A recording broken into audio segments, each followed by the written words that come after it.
இது பையனா ஆள காணோம். என்னடா இது ரெண்டு சொக்கா கிடக்குது. நீ யாரு? நீ எங்க இருக்க? இது யாரு? நீ யாரா? புதுசாருக்கா? தொலை பெரும்பாடா இருக்கும். படிப்பாளி கரெக்டா ஒத்துக்கிறேன். இவன் வந்து என்னடா படிப்பா நூறுக்கு நூறு எடுப்பான்.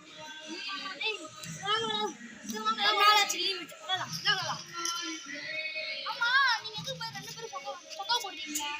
என்ன மாதிரி இருக்கு பாருங்க. இந்த மாதிரி நான் இந்த மாதிரி நேரத்துல ட்ரெஸ் கட்டி சுத்தி நடக்கேன். இதான் களி பிடிச்சிக்கோங்க. நான் படிப்பாளி இல்ல. யாருங்கடா இந்த மாதிரி கடை இந்த உலகம் நல்லா இருக்கு.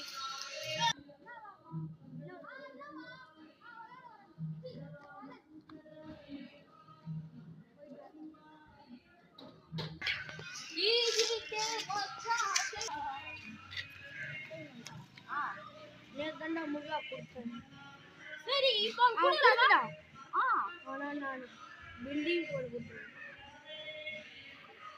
தூ வயாரு.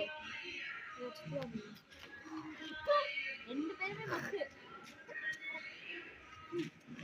நாளைக்கு வரேன். சாலடா. குடுடா மாமா.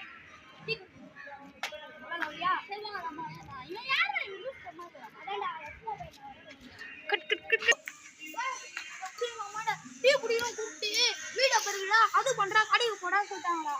அதனாலதான் ஆளை விட்டா போதும் சாமி அப்படின்னு ஓடி வந்துட்டேன்டா எங்க அம்மாக்கே தெரியாம. என்னடா நீ இப்படி பண்ற?